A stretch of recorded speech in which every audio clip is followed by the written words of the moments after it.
I've been talking about the general theories of the mind-body relation, and that's the overall mind-body problem, thinking about the relation between mental properties or mental substances and physical properties, physical substances, and how are they connected.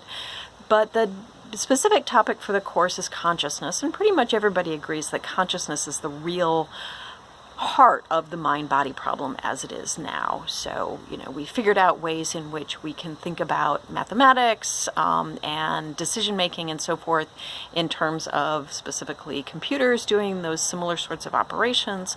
And so it seems like we can account for a lot of what the mind does in physical terms, except consciousness. So consciousness is kind of the sticking point at this point in the mind-body problem. And so that's what we're going to focus on in this class. So we need a definition. What is consciousness? What is the phenomenon that we're going to be focusing on to try to explain? And the problem is that there really isn't a good definition for consciousness, for what it is that we're trying to get at. People use the word consciousness in a lot of different ways, and you can kind of pay attention to how that works. But specifically pay attention to how we're talking about consciousness in this class, because you can get led astray if you don't really carefully pay attention to what it is we're talking about as we go through. And periodically I'll come back to this question. So what is consciousness? And what consciousness is for the purposes of this class is phenomenal consciousness. And as I said, there's not a really good definition for it. The way in which we'll be talking about it is what it's like to have an experience. So phenomenal consciousness is what it's like to have an experience, what it's like to be you and be having the experience that you're having right now. So you're seeing things, you're hearing things, you're feeling things. These are all varieties of phenomenal consciousness. As I mentioned before, in dreamless sleep, it looks like you're not conscious. You're not having your feelings. You're not seeing anything because you're not dreaming.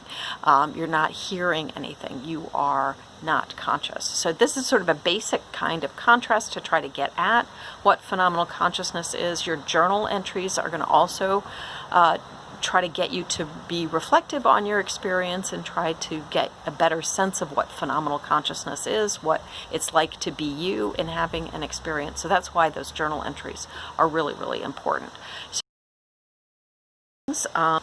That's often contrasted with how things really are, appearance, reality. And so one of the issues then is what is the nature of these seemings? What is the nature of appearances in what it's like? Is the nature of it to be non-physical? Is that what it is to be an appearance? Or is there some other way to talk about what phenomenal consciousness is that makes sense? And Ned Block, who articulated this idea of phenomenal consciousness, distinguished it particularly from what he talks about as access consciousness. And he says access consciousness is the availability for use in reasoning, speech, and action. So when you're access conscious, then that means you have the ability to report on what you're experiencing. So right now, one access conscious aspect of my phenomenal consciousness is that that I'm hearing my voice and I'm seeing the screen in front of me as I'm speaking. So those are things that I can report about. And one of the ways to articulate what is different about access consciousness and phenomenal consciousness, particularly one of the ways Block talks about it, is that phenomenal consciousness outruns access consciousness. There's more phenomenal consciousness than we can report about, than is accessible in this way. And that's why phenomenal consciousness cannot be explained simply in terms of the sorts of things that we can report about. So it seems like if you look around the room right now and reflect on what it's like for you to be having that experience, you're not going to be able to describe all of the things that you're experiencing phenomenally. At least this is what Ned Block claims. This is going to be one of the issues, is what the relationship is between phenomenal consciousness and access consciousness. But in whatever the relationship is, what's critical is that we're trying to explain phenomenal consciousness. That's the target of explanation that we have in this course. That's what we're going to be trying to bridge the gap and explain what that is. Maybe what that is a separate kind of property or a separate kind of substance. Maybe what that is a different way of being something that's actually physical. Maybe it's actually a brain process, and it's just hard to appreciate why it's a brain process. So that's going to be the issue. What is phenomenal consciousness, and how do we explain it? As I said, the problem for this semester is the explanatory gap, explaining how physical processes and mental processes are related. Are they one or are they two? The explanatory gap. Another way to talk about the explanatory gap is as the hard problem. And the hard problem is a way of talking about the explanatory gap that was coined by David Chalmers. And he said, well, there are these easy problems of the mind. And he talked about the ability to discriminate, categorize, and react to stimuli, report mental states, focus, attention, control behavior.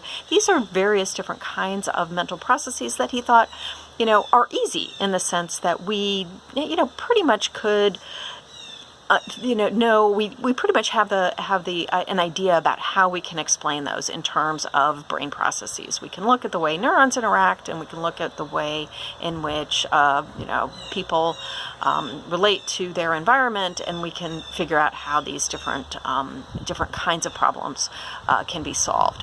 In contrast to the easy problems, Chalmers said there is the hard problem. And the hard problem is why physical processes give rise to subjective experience, why they don't just go on in the dark. So the hard problem is the problem of consciousness. Why do we have consciousness at all? And this is especially difficult given the progress that neuroscientists and psychologists are making on the easy problems. It seems like they're explaining more and more and more of our ability to operate in the world without ever explaining consciousness, and it seems like maybe consciousness is not necessary for most of the things that we think are important to how we go about in the world. And we'll talk about unconscious processes and some of the ways that we operate unconsciously quite successfully, and even perhaps better than we would if we had consciousness involved. So we have this question about why is there consciousness? What work is consciousness doing? And that's what's known as the hard problem. Descartes focused on the mind and found he could imagine a mind without a body, and concluded they must be essentially different. So the question is, how does the hard problem get us to dualism? Chalmers is a dualist. He introduces the hard problem. How does that get you to dualism? Chalmers, on the other hand, focuses on the body and various psychological explanations of the functions, all the easy problems, and he found that he can imagine that there is not a mind, that all of these kinds of processes could go on, as he says, in the dark. And, he calls this, this thought experiment that he does the zombie thought experiment, and we'll talk more about that later. So imagining the body without the mind is the way in which Chalmers thought we could get to dualism. Generally, there are three responses to the mind-body problem. The first one we can call Mysterians, and they are mostly dualists. For Mysterians, the hard problem is insoluble. You just can't figure out how to solve the hard problem because there are basically two things, dualism. Comprehension of the nature of mind is beyond our conceptual capacity. We just can't figure out what the mind is. It's just a separate kind of stuff, separate kind of property. And so Mysterians are usually dualists of some kind or another. The second response to the hard problem I call the scientists. Now, scientists can adopt any sort of position to the mind, but I call this response to the hard problem, the scientist view, because they focus on the easy problems. Let's look at the easy problems, look for correlations with brain processes. So most scientists fall in this camp of the second response in focusing on, what does the brain do? Looking for correlations when the brain is doing this and consciousness is doing this. How can we look at how they're related?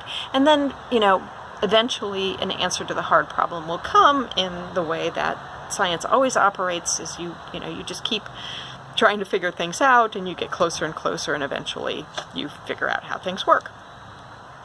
The third position is also mostly materialist, like the scientist position, but they take a more extreme view of the hard problem. And they say that there is no hard problem. The hard problem is imaginary. We just have to look at the easy problem. So, scientists can also be eliminativists and say, look, there's not any extra problem of consciousness that we need to try to solve.